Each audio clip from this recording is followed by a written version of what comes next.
Hoje a gente vai resolver alguns exercícios juntos para ver se fica bem claro o nosso conteúdo, tá? Então, para isso, eu tô lá na página 61 e eu vou resolvendo com vocês. Bom, então o primeiro exercício que a gente tem aqui, ele traz várias opções então, sobre essa nossa cadeia carbônica. Então, para isso, a gente tem que seguir sempre alguns passos, tá? Então, o primeiro passo que a gente tem é sempre que a gente tem que encontrar então, a cadeia carbônica principal. Quem é a cadeia carbônica principal? É a maior sequência de átomos de carbono. Quando a gente tem uma insaturação, obrigatoriamente essa nossa insaturação ela tem que estar na cadeia carbônica principal, tá?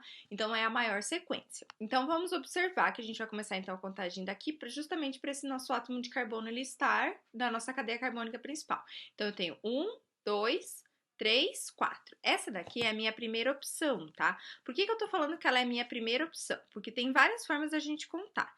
Então, ó, essa daqui é uma primeira sequência de átomos de carbono, tá? Vamos fazer uma segunda para ficar bem claro. Então, a gente tem a 1, 2, 3, 4, 5, 6. Então, essa daqui pode ser uma segunda opção de cadeia carbônica. Deixa eu só grifar aqui. Então, essa daqui pode ser a nossa segunda possibilidade de cadeia carbônica, tá? Ok, quando a gente olha essa, a gente já consegue eliminar essa daqui. Então, já vou excluir ela, porque eu tenho 6 aqui nessa sequência. Bom, tem outra possibilidade também que eu vou fazer aqui de azul. Então, eu tenho 1, 2, 3, 4, 5, 6. Venho e faço essa daqui, tá? Então, se vocês observarem, essas duas sequências têm a mesma quantidade de átomos de carbono. Como que eu vou escolher uma ou quando que eu vou escolher a outra, tá? Faz diferença? Faz. Quando isso acontecer, a gente sempre tem que escolher aquela sequência de átomos de carbono que tiver o maior número de ramificações. Então, se a gente observar essa nossa primeira aqui, deixa eu tirar essa azulzinha. Se a gente observar essa primeira, a gente tem quantas ramificações? Uma, duas ramificações. Se eu colocar essa minha azulzinha aqui, ai, se eu pegar essa minha azulzinha aqui, a gente tem de ramificação uma, duas, três. Então, por isso que nessa situação, essa cadeia que está em azul aqui é a minha cadeia carbônica principal. Por quê? Porque é a maior sequência de átomos de carbono que eu tenho a minha insaturação e, além disso, é onde eu tenho, então, a maior quantidade de ramificações. Então, eu vou excluir aqui. Então, quando a gente for fazer a nossa contagem, a gente vai observar lá que a nossa insaturação tem que ter o menor número possível, tá? Então, esse daqui vai ser o nosso carbono 1. Minha coordenação motora não é boa, nem vou escrever. 1, 2, 3, 4, 5, 6. Tá vendo que a gente tem esse daqui é uma ramificação e esse daqui também. Esses dois aqui são o que a gente chama então de metil, tá? Por que eles são os nossos metils? Porque eu tenho somente um átomo de carbono. E esse daqui é o nosso etil. Por quê? Porque eu tenho dois átomos de carbono, tá? Então, a nossa nomenclatura vai ficar 1, 2, 3, 4 etil, 3, 5 dimetil. Aí eu venho para 1, 2, 3, 4, 5, 6 átomos de carbono, X, 2 eno, ok? Então, não é 3-metil. Essa nomenclatura que seria essa minha cadeia carbônica principal fosse essa daqui, mas como eu já mostrei para vocês, não pode ser. 2. Ela é um alceno? Sim, é um alceno, porque eu tenho uma insaturação aqui. Então, a gente já sabe que o 1 não é, então todo mundo que tem 1 tá fora. Ai, quase mostrei a resposta. A 1 tá fora e a gente sabe que a 2 está correta, ok? Vamos para o próximo. 3. Apresenta a cadeia aberta, de fato é uma cadeia aberta, insaturada, tem uma insaturação, tem uma dupla ligação aqui, homogênea, ela é homogênea, porque a gente tem então somente carbono e hidrogênio, e ela é ramificada, sim, tem 3 ramificações. Então, ela também tá certa. Então, tá em todas as opções, vamos para a próxima. 4. Apresenta o radical etil ligado ao carbono 4. Então, o nosso etil é esse daqui. Em qual carbono que ele está ligado? 1, 2, 3, 4. Então, ela está certa. Então, obrigatoriamente, a nossa 4 tem que estar. A gente já elimina essa daqui. Daí a gente vai para 5. Apresenta 5 carbonos primários, 2 secundários e 3 terciários. Então, eu só vou apagar essas minhas estruturas aqui para ficar mais fácil da gente visualizar. O que a gente precisa lembrar? O que é um carbono primário? É um carbono que está ligado apenas a um outro átomo de carbono, por isso que ele é primário. Então, esse daqui é um carbono primário. Vou fazer os primários de rosa, tá? Esse daqui não é primário. Esse, primário. Esse também é primário. Sempre esses das extremidades, sempre não, né? Os das extremidades normalmente são primários, tá? Esse também é primário. Então, primários a gente tem 1, 2, 3, 4, 5, que é o que ele tá falando. Então, tá certinho. Então, tá em rosa. Deixa eu trocar a cor pra gente ir lá ver os carbonos secundários. Aqui diz que só tem 2, tá? Então, vamos olhar. Esse daqui, ó, ele tá ligado a 1, 2, 3. Então, ele não é secundário. Esse daqui tá ligado a 1, 2, 3. Também não é secundário. Esse daqui tá ligado a 2, então ele é secundário. Esse daqui também não é, e esse daqui também é secundário. Nossa, que lindo que ficou. Então, 2 secundários, tá certinho. E por fim, ficou faltando o nosso terciário.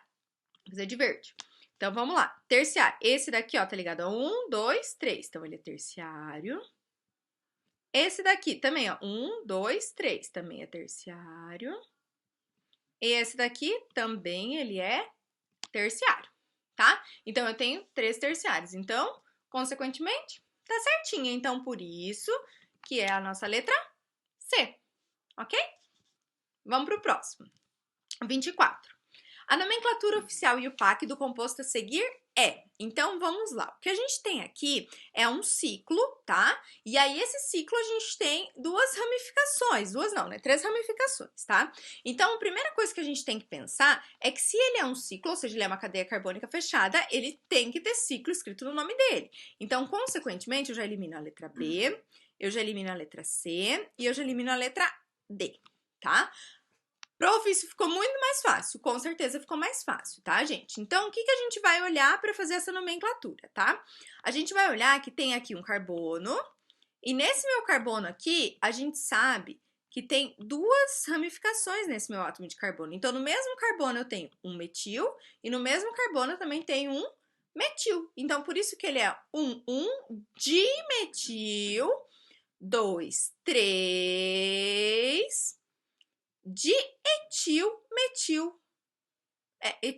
etil ciclobutano, ok, gente? Por causa dessa minha nomenclatura. Então, corretinha, ok? Bom, vamos resolver a 26, depois eu volto, porque eu tive que cortar, fizer umas adaptações aqui, tá? Então, vamos lá. Assinale a alternativa que apresentar corretamente os nomes dos compostos 1, 2 e 3, respectivamente. Aqui é a mesma coisa, encontrar a cadeia carbônica principal, tá? Aqui o maior problema é justamente encontrar isso, tá, gente? Aqui eu acho que é bem tranquilo no primeiro, que a gente tem, então, 1, 2, 3, 4, 5, 6... 7 átomos de carbono, então a gente sabe que ele é ept. Se vocês olharem, todas as alternativas têm o ept, tá, gente? Por onde que a gente pode começar? Sempre lembrem que as nossas ramificações, elas têm que ter o menor número possível, tá? Então, se eu tenho uma ramificação mais próxima daqui, obrigatoriamente eu sei que eu tenho que contar lá meu 2, é meu menor número, e não o carbono 3. A minha contagem vai começar daqui da direita para a esquerda. Consequentemente, a gente já vai eliminar a alternativa C e também a gente vai eliminar a alternativa A. Por que você está fazendo isso, prof? Porque ajuda vocês na hora de vocês observarem e identificarem, tá? Olha só como ficou mais simples. Só pelo segundo composto, encontrando a cadeia carbônica principal, a gente já tem a resposta, tá? Então, vamos lá. Como que eu sei? Eu tenho 1, 2, 3, 4, 5, 6. Segunda possibilidade. 1, 2, 3, 4, 5, 6, 7. Então, eu sei que a minha cadeia carbônica principal tem 7 átomos de carbono. Consequentemente, ela tem que ser a letra B, porque é ept, tá, gente? Depois a gente vai para 27. A 27, ele pede pra gente relacionar, então, os nomes com essas nossas cadeias que a gente tem aqui, tá? Então, vamos lá. Acho que não sei se ficou muito bom, mas vai dar certo. Então, vamos aqui pro primeiro. A gente tem uma tripla ligação, certo, gente? Se a gente tem uma tripla ligação, a gente já sabe que é in, né? Então, obrigatoriamente, esse daqui já é o nosso pentino. Tá? Eu tô fazendo tudo por eliminatório, porque daí eu acho que fica até mais fácil de vocês se situarem. Esse nosso segundo aqui, tá vendo que a gente tem uma dupla ligação? Pelo fato da gente ter uma dupla ligação, a gente sabe que a gente tem, então, um alceno. O único alceno que a gente tem aqui é esse daqui, tá? Então, o segundo... Ai, meu Deus. O segundo é esse daqui, tá? Outra possibilidade aqui que a gente tem também, tá? Vamos olhar esse daqui. Tá vendo que aqui eu tenho duas duplas ligações? Se eu tenho duas duplas ligações, significa que ele é um alcadieno. Se ele é um alcadieno, ele é diene. Então, Tá aqui o 3, é aquele dienho ali. E aí sobrou aqui duas estruturas, uma tá falhadinha aqui, tá? Tem duas estruturas, ó. Esse daqui, gente, ele é um alcano normal, tá? Então, se ele é um alcano normal, a gente vai precisar da nomenclatura para ele, porque a outra opção lá, a gente tem um alceno, tá? Então, a gente vai ter que contar os átomos de carbono. Então, único alcano. Ai, deixa eu escolher uma cor. É esse daqui. Ai, é esse daqui, ó. Esse é esse. E o 5 que sobrou, gente, vocês me desculpem, mas eu cortei daqui. Ele é o último, então, que sobrou, que é o que tem ramificação, tá? Então, a ordem vai ficar 4, 1, 2, 3. Continuando, então eu fui lá para a página 64 e vou resolver o exercício lá com vocês também, tá? Então aqui a gente tem um texto, aí traz alguns aromáticos e ele pede pra gente assim, ó, a fim do experimento de separar por destilação fracionada, essa mistura foram obtidas 3 frações. A primeira, a segunda, que continha um composto distinto de uma, e a terceira que continha uma mistura de 2 restantes. E aí ele pede pra gente quem que tá nessa terceira fração. Como que a gente resolve isso, tá? Bom, para a gente conseguir resolver isso, a gente vai ter que olhar essas nossas estruturas, tá? E como ele tá falando que isso foi separado por destilação, sempre que a gente pensa em destilação, a gente tá pensando em ponto de ebulição, ou seja, a gente tá pensando na temperatura que ela vai sair de um estado físico e ela vai, então, mudar para o estado gasoso, estado líquido para o gasoso, tá? A nossa primeira fração, obrigatoriamente, vai ser aquela nossa cadeia carbônica menor. Quando a gente olha aqui, nem precisa a gente calcular, a gente já consegue bater o olho e identificar quem que é a nossa cadeia carbônica maior aqui, tá? Então, menor, desculpa, é o nosso átomo de benzeno. Por quê? Porque aqui eu tenho só 6 carbonos, aqui eu tenho 7, aqui eu tenho 6, 7, 8 e aqui eu também tenho 8, tá? Então, como que a gente consegue identificar isso? Quanto maior é a nossa massa molar, maior é o nosso ponto de ebulição. Então, quem que vai evaporar primeiro na destilação? Aquele que tem menor quantidade de átomos de carbono. Então, na nossa primeira parte, quem vai sair é o nosso benzeno. Então, a nossa primeira fração, quem sai é o benzeno, tá? Consequentemente, a gente já vem aqui, a gente já vai eliminar aqueles que têm o nosso benzeno, porque ele não está na nossa terceira fração, porque ele já saiu na primeira. Depois a gente vai para a segunda fração. Quem que vai sair na segunda fração? Aquele que tiver carbono a mais do benzeno, mas que não tenha maior quantidade de carbonos. Então vai ser o nosso tolueno, tá? Então o tolueno saiu e foi embora. Então com isso a gente elimina essa daqui. Por que o etilbenzeno e o xileno eles permanecem juntos lá na nossa terceira fração? Porque se a gente fizer a fórmula molecular deles, vai dar exatamente a mesma, ou melhor, a gente vai ter uma pequena diferença por causa da quantidade de átomos de... Não, deixa eu ver, 2, 3... não, vai ser a mesma coisa, tá? O que a gente sempre precisa ter em mente? Por causa disso, pelo fato deles terem a mesma massa molar, eles vão ter a mesma temperatura de ebulição, tá? Então, por isso que na nossa terceira fração, a gente vai ter isso. Puxa uma flechinha e escrevam lá. Quanto maior a quantidade de átomos de carbono, maior é o nosso ponto de ebulição da substância. 36. Então, tem um textão lá. E o que é importante? Que ele está falando que o gráfico contém dados dos pontos de ebulição dos alcanos não ramificados desde o betano até o decano.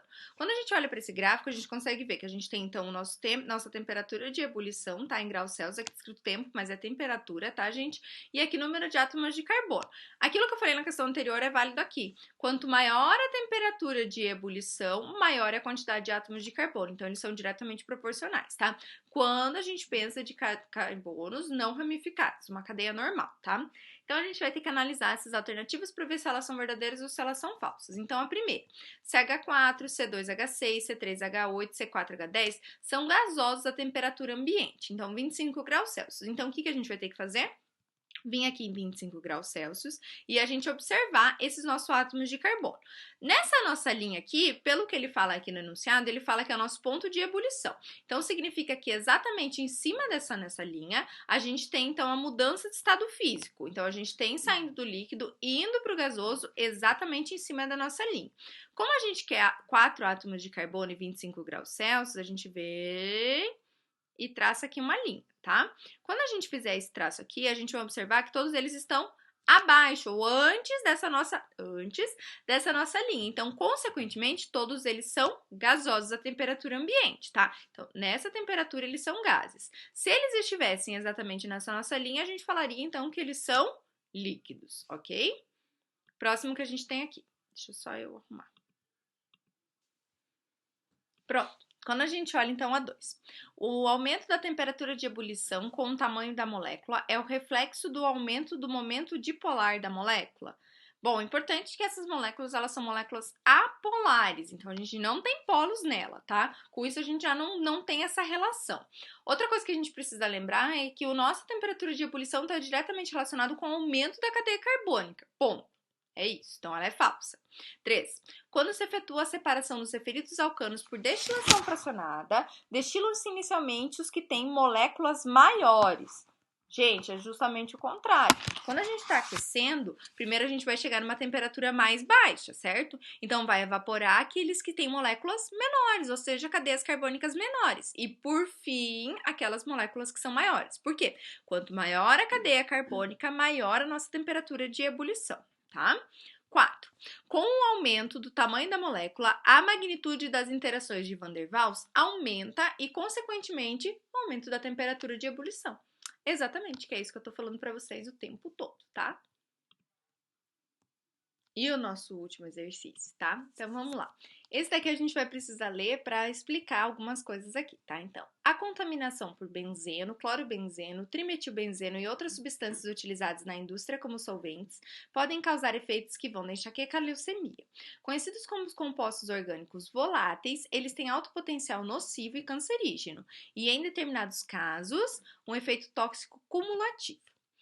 Pela leitura do texto, é possível afirmar que, primeiro, certos compostos aromáticos podem provocar leucemia. Tá escrito aqui, né, gente? Pode provocar leucemia, então, certinho? Segundo, existe um composto orgânico volátil com 9 átomos de carbono? Gente, volta pro texto, tá? Ele fala aqui que são solventes, compostos orgânicos voláteis. Então, vamos olhar. Benzeno tem quantos átomos de carbono? 6. Clorobenzeno tem quantos átomos de carbono? 6 também. Trimetilbenzeno. Então, benzeno tem 6, aí ele é trimetil. Cada metil tem 1, então significa que se é tri, são 3, mais o 6, 9. Então, isso daqui tá certinho também. Terceiro, solventes industriais não incluem compostos orgânicos halogenados. Gente, olha o nomezinho do meu trem aqui, ó. Ele fala aqui, ó, que eles são o clorobenzeno. Se ele é o clorobenzeno, a gente tem um composto orgânico halogenado. Então, essa daqui é a nossa única falsa. Então, consequentemente, a gente tem que a letra D. Espero que tenha ficado mais claro. Qualquer coisa, entre em contato comigo. Beijo, gente. Tchau!